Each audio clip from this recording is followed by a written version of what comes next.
Nikawaambia tu wapambane popote kambi. So kwa sababu mtu fulani afanye kitu fulani afu na wewe muige. Ukizingatia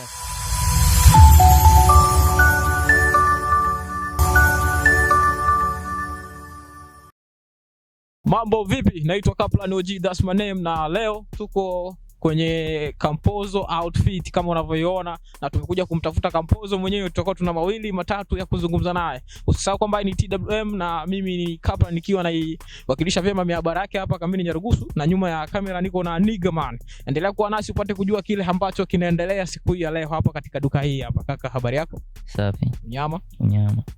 Vipi? Unajua watu wengi wanatambua kwamba hii hapa inaitwa Kampozo outfit, lakini hawajui kwamba inaendeshwa na nani hasa na mkurugenzi ni nani. Unaweza kutuambia kwamba mkurugenzi ni nani na anayesimamia kifupi ni nani? Anayesimamia ni mwenyewe. Kwa jina gani? Kampozo. Na Kampozo. Na Kampozo mwenyewe ndo mimi hapa kama wewe. Hilo jina limetokana na nini hasa? Hilo jina limetokana na jinsi gani nilivyokuwa nafanya kazi. Hiyo jina ikawa imekuja. Naamini kwamba katika maisha haya ambayo tunaishi, kijana kama wewe mwenye umri mdogo hasa kujipata kama hivi ambavyo umejipata, sio kitu rahisi. Unajua wengi wana struggle nini, wanahangaika. So unaweza kutuambia kwamba ni siri gani ambayo iliyopo hapo katikati ya mafanikio yako na wewe pia? Hamna sio yote, ni ile tu kujipambania. Ulichokifikiria katika akili yako, katika ubongo wako, kilikuwa ni kitu gani hasa kutokana na kufanya kitu kama hichi? Ulianza kufikiria nini au ulianzia wapi mpaka kufikia hapo? Ambapo nilipoanza, cha kwanza ni kazi ambayo nilikuwa naipenda. Sasa ukipenda kitu lazima yani ufocus. Mpaka nimefikia hapa ambapo nilipo. Na ni ugumu gani ambao uliupata katika kuanza hichi kitu? Unajua katika kila mwanzo ni mgumu, kama wanavyosema Waswahili, kila mwanzo ni mgumu. So ugumu gani ambao uliupitia wewe? Kuna ugumu ambao niliupitia kwa sababu mwanzo kwanza, siku zote mwanzo waga ni mgumu. Kuna vitu fulani ambao nimepitia ni so poa. Mpaka sasa Kampozo ana timu kubwa, sio ndogo, ni kubwa kabisa, na mpaka jina liende viral inatokana na support ambao mnapeana nyinyi wenyewe. Unajua mnapambana, mnajipambania nini. So mpaka uwe na timu kama hiyo, ulianzaje kutengeneza timu kama hiyo? Walikuja wenyewe au uliwaalika wewe kujumuika na wewe? Hamna, sijawalika, ni kutegemeana na mtu. Sawa, kama mtu anapenda kazi fulani inabidi afanyaje, itafute ile kazi ambayo anaipenda. Ni kama mfano wewe hapo, wewe ni mtangazaji. Inawezekana ilitokea kupenda kazi ya utangazaji. Na ndogisi hao wa ndugu zangu ndo ambao naoishi nao hapa. Nzuri sana. Na ni kitu gani ambacho kinasababisha hasa uone kwamba soko zako zinazidi kuwa kubwa na jina kuendelea kuwa viral au kwenda viral kabisa? Ni kitu gani ambacho kinawavutia wateja sana katika biashara yako hii hapa? Mimi cha kwanza naleta vitu ambavyo vipo tofauti. Naleta kitu ambacho kipo tofauti, kwanza kwa vaaje, kufikia mpaka kwa wasanii. Naleta vitu ambavyo vipo tofauti in short.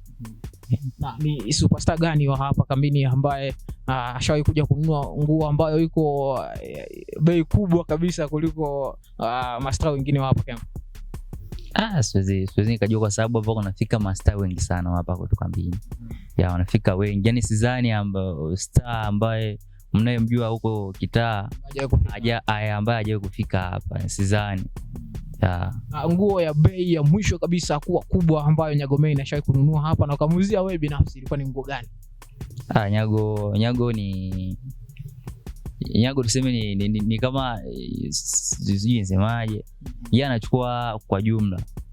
Achukue nguo moja au mbili, anachukua nguo nyingi kidogo.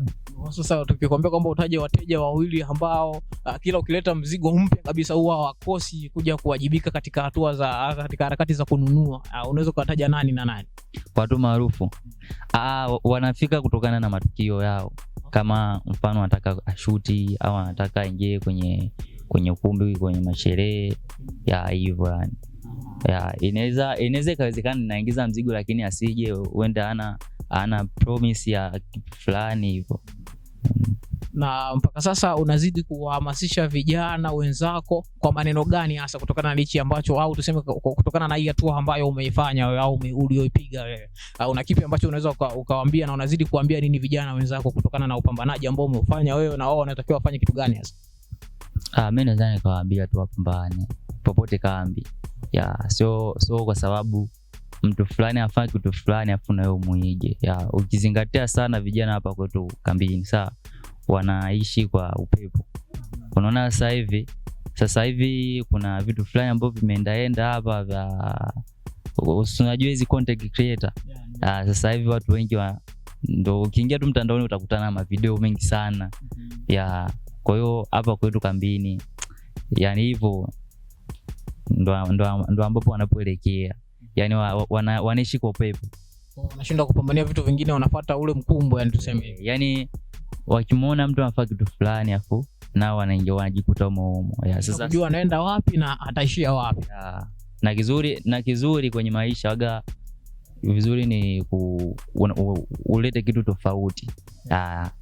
Ulete kitu tofauti ili na sisi tujue kuipokea. Kweli amefanya kitu kweli. Na tungekuomba kwamba umalize na neno moja kwa ajili ya yule mtazamaji ambaye anakuangalia pale katika miambara yetu. Yawezekana kwamba ni mara ya kwanza kuliona duka lako na kukuona wewe pia, so unaweza kumwambia nini ili labda naye anaweza kavutiwa au angalau akaja hata siku moja kuja kuchangiza hata kwa 2 au 3 hapa akapeleka. Kitu ambacho naweza nikawaambia, cha kwanza naombea tu Mungu unajua uzima kwanza alafu mengine baadaye. Cha kumwambia ni kwamba uzima ndo kitu muhimu. Uzima ndo kitu muhimu. Mungu akimjalia anaweza akaja tu, sio mbaya. Huduma zenu zikoje? Huduma zipo fresh kama unavyoona. Kodi zipo kabisa kutosha. Hudumu shazi. Bana, tulikuwa na Kampozo mwenyewe na hii hapa ni Kampozo Outfit. Mimi sina mengi ya kusema, nadhani amekuambia kuwa mbunifu ni moja kati ya vitu muhimu sana katika maisha. Tusio tunaishi kwa mkumbo, fulani alifanya hichi na mimi nikifanya kile. Fikiria mara 2 mara 3, nitaanza na nini, angalau watu waone kwamba hichi ni kitu kipya na labda wakuige na wewe pia kama wanavyoiga wengine. Acha kuwaiga watu, unda kitu chako pia. Na amesema kwamba kwa yule ambaye hujawahi kufika hapa unaweza kukaribia tu. Kutazama ni bure, lakini kupeleka ndo lazima uchangize kidogo. Bei ni ya nyumbani. Kwa hiyo unaweza kufika ukaongea nao, wauzaji wapo wametulia tena wenye heshima kabisa, unahudumia kiheshima. So mimi sina mengi tu, labda nikusii kama ni mara yako ya kwanza kufika kwenye channel yetu au kuangalia kwenye channel yetu, usisahau kusubscribe hapo, ku like na kushare, ku comment pia ili tujue kwamba maoni yako ni yapi kutokana na hii hapa Kampozo Outfit. Bana, nyuma ya kamera niko na Nigga Man. Ciao.